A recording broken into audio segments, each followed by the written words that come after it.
Welcome to Shukla ID point. आप सभी का स्वागत है आपके अपने YouTube channel Shukla ID point में। मैं शिव शुक्ला आप सभी दोस्तों का हार्दिक स्वागत करता हूं। दोस्तों, आज की वीडियो में हम बात करेंगे समाज शास्त्र पेपर 2 बीए द्वितीय वर्ष के चैप्टर 2 के बारे में और जानेंगे कि चैप्टर 2 के बारे में क्या क्या बातें आज के वीडियो में हम करने वाले हैं। ये बात आपको पहले पता होनी चाहिए कि चैप्टर 2 का नाम होता है सामाजिक प्रतिमान। ठीक है, सामाजिक परिवर्तन के जो प्रतिमान होते हैं उनमें 3 प्रतिमान जो है हम मुख्य रूप से जानते हैं। ठीक है, उन तीन प्रतिमान क्या क्या होते हैं, किसको किसको रेखीय प्रतिमान बोला जाता है, किसको तरंगीय प्रतिमान बोला जाता है और किसको चक्रीय प्रतिमान बोला जाता है। इस प्रकार जो है विभिन्न समाजशास्त्रियों के द्वारा ये सारी चीज़ें बताई गई। हम अभी वीडियो के अंतर्गत उन सभी बातों पर चर्चा करेंगे। ठीक है, इससे पहले हमने इस चैप्टर 1 के बारे में चर्चा की और जाना कि सामाजिक परिवर्तन क्या होते हैं। सामाजिक परिवर्तन की विभिन्न जो है समाजशास्त्रियों के अनुसार परिभाषाएं देखी हैं, जैसे किंग्सले डेविस ने कैसी परिभाषा दी है, गिलिन एवं गिलिन ने क्या कहा है, गर्थ एवं गिल्स ने क्या कहा है, फिशर महोदय ने क्या कहा है और जोन्स ने क्या कहा है। साथ ही साथ मैकाइबर एवं पेज ने सामाजिक परिवर्तन से संबंधित विचारधारा किस प्रकार से दी है। ठीक इतनी बातें मैं क्लियर कर चुका हूं। साथ ही साथ सामाजिक परिवर्तन की विशेषताएं जो थी उनमें हमने 11 विशेषताएं बताई थी। सामाजिक परिवर्तन जो होता है एक सार्वभौमिक प्रघटना होती है। सामाजिक परिवर्तन रूपांतरण की आवश्यक प्रघटना होती है। सामाजिक परिवर्तन एक सर्वकालिक प्रघटना होती है। सामाजिक परिवर्तन देश और काल की दृष्टि से सापेक्ष होते हैं, मतलब उसी के अनुरूप होते हैं। सामाजिक परिवर्तन एक तटस्थ अवधारणा होती है मित्रों। सामाजिक परिवर्तन बहुमत के द्वारा स्वीकृत होता है। साथ ही साथ सामाजिक परिवर्तन की प्रकृति जो होती है योगात्मक एवं संचयी होती है, मतलब जोड़ने वाली होती है। एक दूसरे परिवर्तन को अपने में लिंकेड करे हुई होती है, मतलब जुड़ी हुई होती है एक दूसरे से। साथ ही सामाजिक परिवर्तन नियोजित अथवा अनियोजित होते हैं, ये भी हमने बताया था। और हमने बताया था कि सामाजिक परिवर्तन की गति सभी समाजों में एक समान नहीं होती, विभिन्न समाजों में सामाजिक परिवर्तन की गति भिन्न भिन्न होती है। ठीक, इसके बाद में हमने बताया था सामाजिक परिवर्तन एक क्या है, जटिल प्रघटना होती है। और हमने लास्ट बताया था कि सामाजिक परिवर्तन के बारे में निश्चित भविष्यवाणी नहीं की जा सकती है। इसके हमने अपवाद भी बताए थे आपको और उसके बाद में सारी चीज़ें बताई थी कि कैसे भविष्यवाणी नहीं की जा सकती और विद्वानों ने किया तो कैसे उसको खंडित किया गया। ठीक, इतना तक हमने बात कर ली थी। हमने उस वीडियो में बताया था कि आज की वीडियो में हम बात करेंगे सामाजिक प्रतिमान पर। तो चैप्टर 2 सामाजिक प्रतिमान के बारे में चर्चा कर लेते हैं और ध्यान रखेंगे दोस्तों, जो सामाजिक परिवर्तन होता है वो सामाजिक जो प्रतिमान होते हैं वो सामाजिक परिवर्तन का एक आधार है। ठीक है, जैसे हमने उसमें बताया था कि सामाजिक परिवर्तन के कई आधार होते हैं, जैसे कि सांस्कृतिक आधार हो गया, राजनीतिक आधार हो गया, कारक जिसको बोल सकते हो या कारण बोल सकते हो। ठीक है, तो किन किन कारणों से सामाजिक परिवर्तन होते हैं उनमें से ही भी एक कारण क्या है, सामाजिक प्रतिमान। तो देखते हैं प्रतिमान क्या होता है, आइए चर्चा करते हैं इस पर। ठीक, पेपर 2 है ये समाजशास्त्र का, बीए द्वितीय वर्ष वालों के लिए, मतलब बीए सेकंड ईयर वालों के लिए पेपर 2 यानी सेकंड पेपर। ठीक है, चैप्टर 2 और इसका कंप्लीट सिलेबस ऐसे आता रहेगा आपके सामने। देखिए मित्रों, यहाँ पे आपके सामने सामाजिक प्रतिमान की हम जो है पेशकश आपके सामने ला रहे हैं। देखें, समाज में परिवर्तन की प्रक्रिया जो होती है मित्रों निरंतर क्या होती है, चलती रहती है।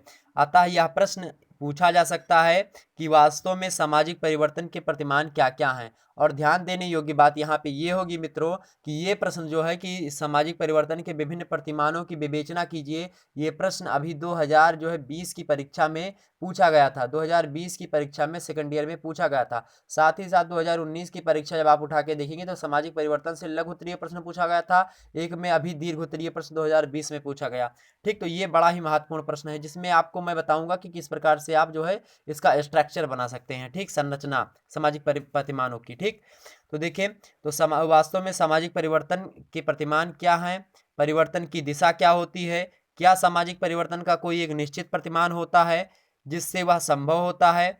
इनके उत्तर में यह कहा जा सकता है मित्रों कि सामाजिक परिवर्तन का ना तो कोई निश्चित प्रतिमान होता है और ना ही कोई निश्चित दिशा होती है। ठीक, इसका प्रधान कारण ये होता है कि सभी समाजों एवं सभी कालों या गुणों में सामाजिक परिवर्तन जो होता है एक समान रूप से नहीं होता है। विभिन्न समाजों में सामाजिक परिवर्तन अलग अलग गति से होता है, अलग अलग ढंग से होता है। अतएव हमें सामाजिक परिवर्तन के विभिन्न प्रतिमान दिखाई पड़ते हैं, दृष्टिगोचर होते हैं। जैसे कि मैकाइबर एवं पेज ने सामाजिक परिवर्तन के निम्नलिखित कितने प्रतिमान बताए हैं? तो सामाजिक परिवर्तन के मैकाइबर एवं पेज महोदय ने मुख्य रूप से 3 प्रतिमान बताए हैं और इन्हीं 3 प्रतिमानों पर आज हम चर्चा करेंगे। तो किसने बताया? सबसे पहले ध्यान देंगे मैकाइबर पेज। ये मैकाइबर एवं पेज वही हैं जो फर्स्ट ईयर में आप पढ़ रहे थे कि समाजशास्त्र सामाजिक संबंधों का जाल है। इसी सामाजिक संबंधों के जाल में अगर कोई परिवर्तन होता है तो समाज के संबंधों में यदि किसी भी प्रकार का कोई परिवर्तन होता है तो मैकाइबर एवं पेज के अनुसार वह परिवर्तन सामाजिक परिवर्तन कहलाता है। इसी बात को आधार मान करके मैकाइबर एवं पेज महोदय ने जो है परिवर्तन के 3 प्रतिमान बताए। सामाजिक परिवर्तन के 3 प्रतिमान बताए। कौन कौन से प्रतिमान है? प्रथम प्रतिमान, द्वितीय प्रतिमान और तृतीय प्रतिमान। प्रथम प्रतिमान को इन्होंने रेखीय प्रतिमान कहा, द्वितीय प्रतिमान को इन्होंने जो है एक तरंगीय प्रतिमान के रूप में बताया और जो है तृतीय प्रतिमान है उसको एक चक्रीय रूप में बताया, यानी चक्रीय प्रतिमान। ठीक, आइए हम इसको देख लेते हैं कि किस प्रकार से प्रथम प्रतिमान में कौन कौन सी चीजें आती हैं, किस प्रकार का परिवर्तन, द्वितीय में किस किस प्रकार का परिवर्तन होता है और तृतीय प्रतिमान में कौन कौन सा परिवर्तन होता है। ठीक, देखेंगे। पहला प्रतिमान यानी प्रथम प्रतिमान। परिवर्तन जो होता है मित्रों, परिवर्तन का एक प्रतिमान यह भी होता है कि कई बार परिवर्तन यकायक हमारे सामने प्रकट होते हैं, मतलब एक वेग आ जाते हैं, मतलब सडनली जिसको बोल जाते हैं, अचानक में परिवर्तन हो जाता है। इस श्रेणी में हम आविष्कारों से उत्पन्न परिवर्तनों को रख सकते हैं, जैसे कि जो विभिन्न आजकल वस्तुएं बन रही हैं। इससे पहले गेहूं हाथ से काटा जाता था हंसिया से, अब गेहूं काटने की मशीन आ गई। या फिर धान जो है पहले पहले उसको पीटा जाता था पटरे पे रख करके, अब जो है उसको मतलब थ्रेसर वगैरह उसके लिए भी व्यवस्था हो गई है। ठीक है, तो इस प्रकार से कृषि के कार्य में भी जो है नए नए आविष्कार हुए हैं हर एक क्षेत्र में। पहले आप देखते थे मित्रों कि पहले आप देखते थे कि आपको नदी से तालाब में नहाना या नदी तालाब में नहाना पड़ता था, फिर धीरे धीरे हैंडपंप का विकास हुआ। उसके बाद में फिर धीरे धीरे क्या हुआ, मोटर टिल्लू सबके घर में लग चुका है, फुहारे लग चुके हैं। ठीक, उससे लोग स्नान कर रहे हैं। तो क्या होता है, ये इस प्रकार के परिवर्तन जो आविष्कारों के भौतिक आविष्कारों के रूप में हमारे सामने आए हैं, तो इस प्रकार के परिवर्तन को हम प्रथम प्रतिमान के अंतर्गत रखते हैं। आइए इसमें और हम देख लेते हैं। तो क्या होता है, इसमें हम आविष्कारों से उत्पन्न परिवर्तनों को रख सकते हैं। इस प्रकार के परिवर्तन जो होते हैं एक बार उत्पन्न होते हैं, फिर वे आगे और भी परिवर्तन उत्पन्न करते रहते हैं। जैसे कि पहले क्या आया, पहले हैंडपंप आया, उसके बाद में फिर क्या हुआ, धीरे धीरे क्या हुआ, टिल्लू पंप लगना शुरू हुआ सबके घर में। ठीक है, मोटर जिसको बोले जाते हैं। उसके बाद में क्या हुआ, धीरे धीरे मोटर की व्यवस्था भी खत्म और टंकी से पानी आने लगा, सप्लाई होने लगी। ठीक, तो इस प्रकार से सारी चीजें व्यवस्थित होती चली जाती है। तो एक बार अगर जो है आविष्कारों में परिवर्तन होता है तो उसी आविष्कारों में नए नए संशोधन भी होते चले जाते हैं। ठीक रहते हैं, क्योंकि इन आविष्कारों में तो क्या होता है, इन आविष्कारों में कई लोगों के द्वारा समय समय पर सुधार किया जाता है, इसलिए हमेशा परिवर्तन होता रहता है। जैसे कि अभी देखेंगे रेडियो हो गया, उसके बाद में टेलीविजन, वायुयान और मोटर आदि के आविष्कारों के कारण उत्पन्न परिवर्तन केवल आकस्मिक नहीं है, वरन गुणात्मक रूप से अनेक परिवर्तनों को जन्म देने वाले हैं। ये परिवर्तन तब तक होते रहते हैं जब तक कि किसी अच्छे एवं नवीन उपकरण का आविष्कार नहीं हो जाता। जैसे पहले रेडियो चलता था, तो रेडियो बहुत पहले चलता था, जब उसमें समाचार आता था तो हम लोग शाम के 4 बजे 5 बजे लेकर के उसको बैठ जाते थे और समाचार सुनते थे। मैच आता था तो रेडियो पे आता था। टेलीविजन का उतना विकास नहीं था। धीरे धीरे क्या हुआ, टेलीविजन का विकास हुआ, यानी उसमें सुधार हुआ। अब हम पर्दे पे देख सकते हैं कि हाँ, एकदम से छवि के रूप में देखते हैं कि हाँ यहाँ पे ये चल रहा है, आवाज भी आ रही है। तो जो धीरे धीरे परिवर्तन हो रहा है समाज में, तो इस प्रकार के परिवर्तन जो होते हैं नए नए सुधार लाते रहते। पहले रेडियो नहीं था, ठीक है, रेडियो नहीं था, उसके बाद में रेडियो आया, रेडियो के बाद में टेलीविजन आया, टेलीविजन के बाद में अब देखिए टेलीविजन के ऊपर पहले एक सीडी चलती थी, सीडी में कैसेट लगाते थे तब पिक्चर चलती थी। अब डिश एंटीना का प्रचार हो, पहले एंटीना लगाते थे उस पर हम लोग तार लगा के, अब डिश वाला जो है पैनल आ गया। डिश से क्या होती है और एलईडी चल गई, पहले टीवी चलती थी, सीडी चलती थी, अब जो है एलईडी आ गई है। ठीक है, और ये तो इस प्रकार से तो अलग अलग प्रकार की नई नई चीजें जैसे बदलती जाती है तो परिवर्तन धीरे धीरे उसमें होता जाता है, उसमें कोई कहने की बात नहीं है। तो इसके क्या होता है, गुणात्मक रूप में अनेक परिवर्तन होते हैं, क्वालिटी में परिवर्तन होती रहती है। परिवर्तन यह मित्रों तब तक होते हैं जब तक किसी अच्छे एवं नवीन उपकरण का आविष्कार नहीं हो जाता। इस प्रकार के परिवर्तन को हम रेखीय प्रतिमान कहते हैं।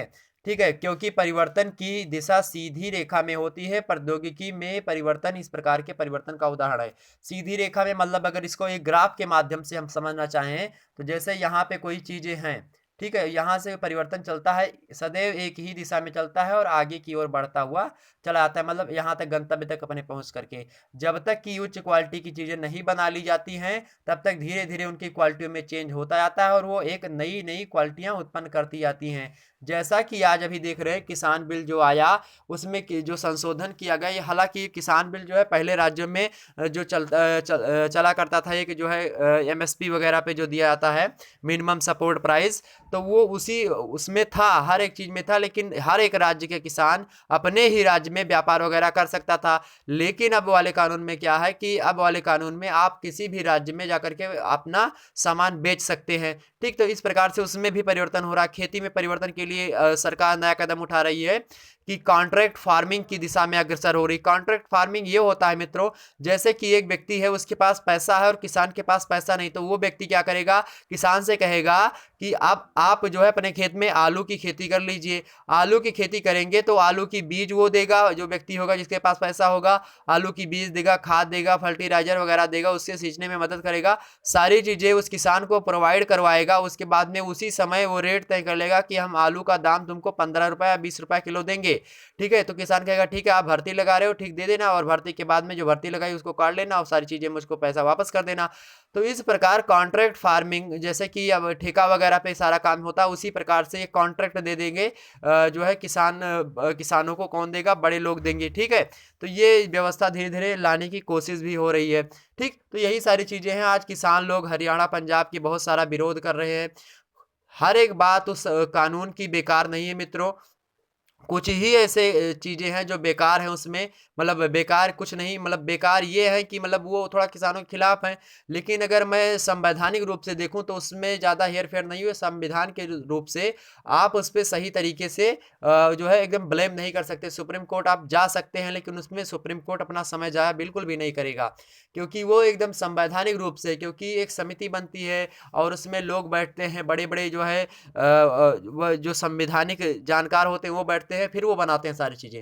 हालांकि वो मुद्दा दूसरा है, उस पर हम चर्चा करेंगे किसी दिन। लेकिन यहाँ पे हम बात कर रहे थे कि एक रेखीय में होता है, मतलब इसकी दिशा जो होती है निम्न स्तर से उच्च स्तर की ओर हमेशा बढ़ती जाती है। मतलब यहाँ पे वो चीजें, जैसे यहाँ पे रेडियो पहले बना था, टेलीविजन आया, उसके बाद में उसके टेलीविजन के बाद में क्या आ गई, एलईडी आ गई। तो इस प्रकार के परिवर्तन, मतलब धीरे धीरे उसकी क्वालिटी में क्या हो रहा है, चेंज हो रहा है। और क्वालिटी कैसी आ रही है, अधिक जो है सही आ रही क्वालिटी में, जो है गुणवत्ता ज्यादा आ रही है, मतलब गुणवत्ता उस वस्तु में गुणवत्ता अधिक बढ़ रही है धीरे धीरे। तो मतलब एक निम्न स्तर से उच्च स्तर की ओर बढ़ने की प्रक्रिया हम क्या रखते हैं, उसको प्रथम प्रतिमान के रूप में रखते हैं। प्रथम प्रतिमान समझ में आया मित्रों? लाइक करिए फटाफट चैनल को, वीडियो को, और चैनल को सब्सक्राइब कर दीजिए। द्वितीय प्रतिमान समझ लेते हैं इसी बात पर हम। चलिए, लाइक कर दिया होगा आप लोगों ने। अब चलिए द्वितीय प्रतिमान हम समझते हैं क्या होता है द्वितीय प्रतिमान। देखिए मित्रों, प्रथम प्रकार के प्रतिमान को यदि हम एक रेखा चित्र द्वारा प्रदर्शित करें तो इसकी प्रकृति सदैव एक दिशा में ऊपर जाती हुई प्रतीत होती है। मतलब हमेशा से ये क्या होती है, एक दिशा में परिवर्तित होती है कि एक उच्च दिशा में जा रही, उच्च ही दिशा में जाएगी ये, ठीक है।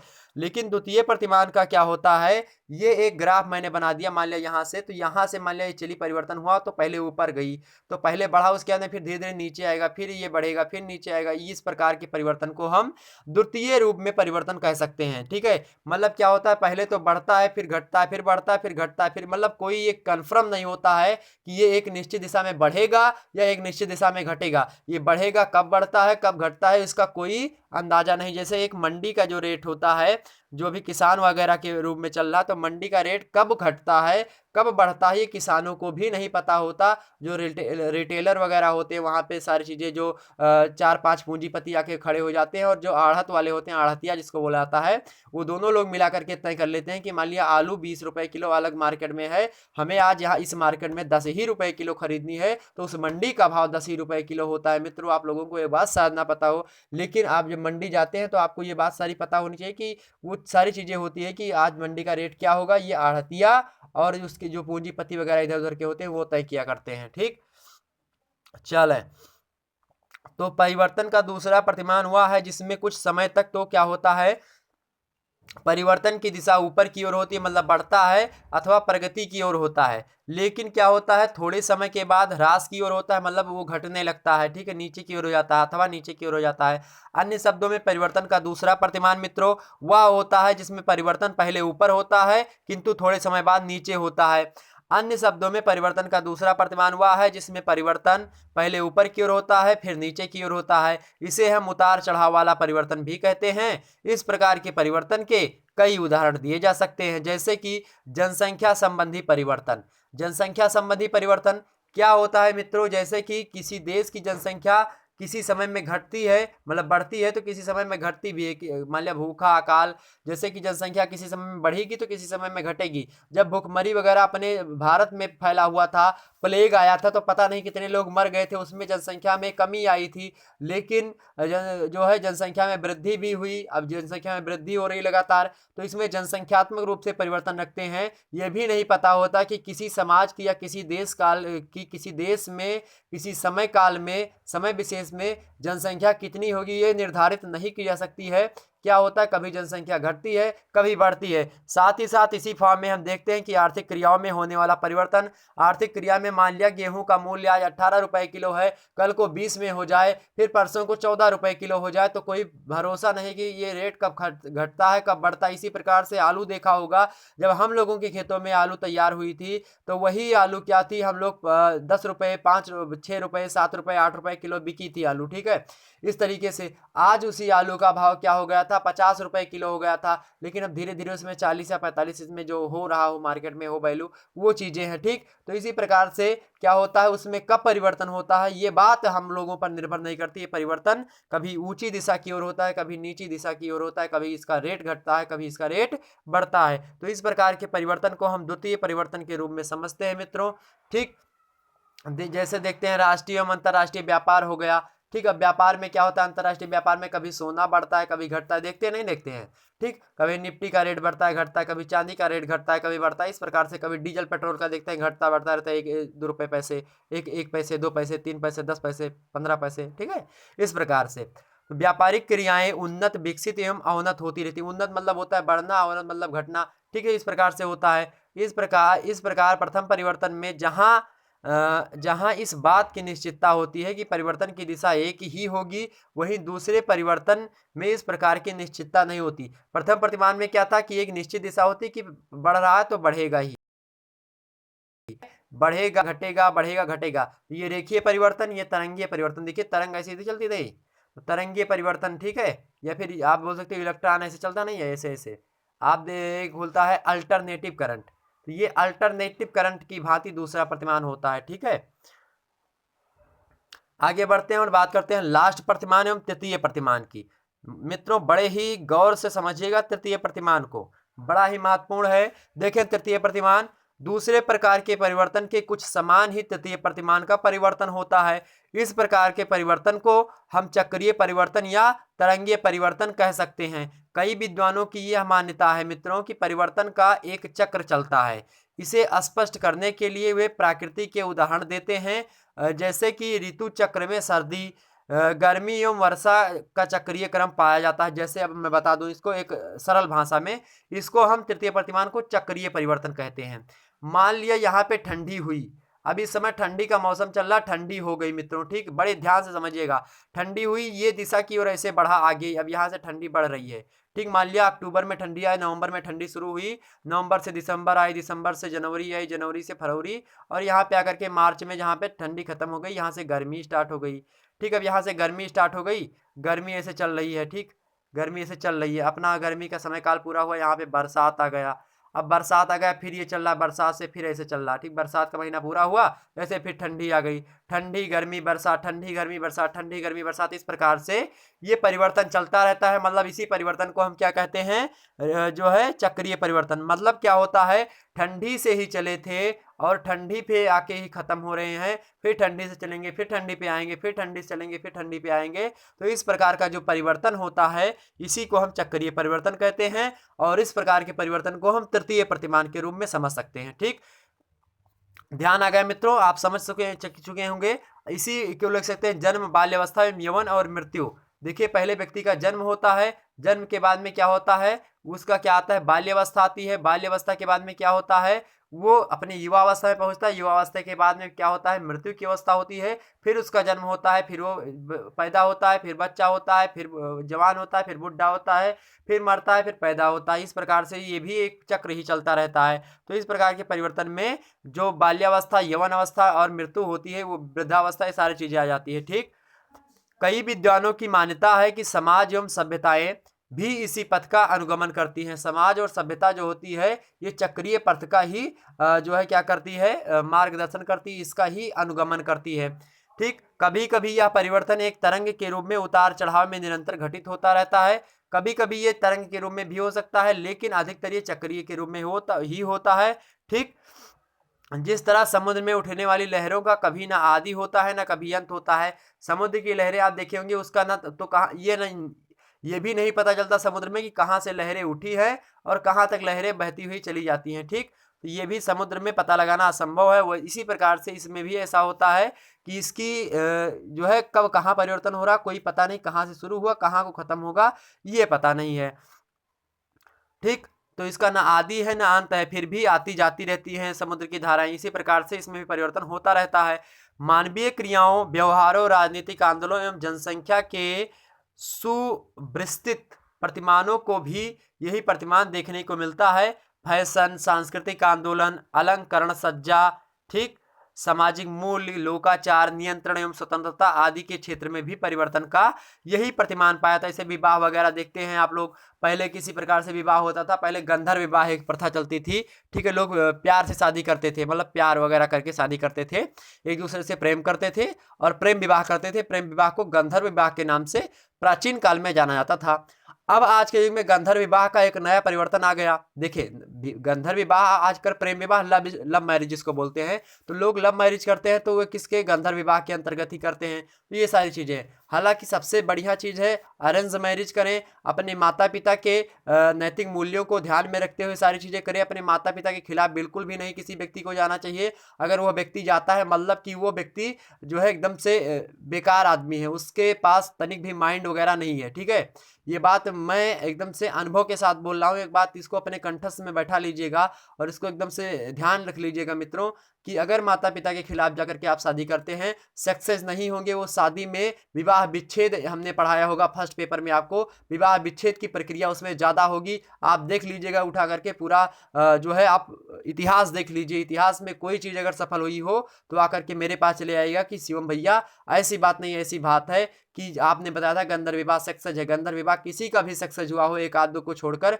वो नहीं होगा। देखिए आप पिक्चर देखते हो, हीर रांझा, लैला मजनू, और भी बहुत सारे लोग ऐसे हैं। ठीक है, ठीक है, यूसुफ जुलेखा हुई, चाहे नागमती का वियोग वर्णन देखेंगे, इन सभी क्षेत्रों में वियोग ज्यादा है, श्रृंगारिकता कम है। बिहारी लाल को देख लीजिए, ठीक है, बिहारी लाल कह रहे हैं, घनानंद को देखिए, ठीक है, आलम को देखिए, बोधा को देखिए, ये सब क्या है, रीति सिद्ध काव्य धारा के लोग हैं। हिंदी साहित्य में पढ़ेंगे उसमें क्या होता है, ये लोग जैसे घनानंद जी हैं, सुजान के प्रेम में इतने पागल हो गए थे कि ये सुजान चरित्र लिख डाले, इतना चीजें लिख डाली। लेकिन हाँ, इनका जो था वो एक प्रेम ऐसा था कि अंतरात्मा से प्रेम था।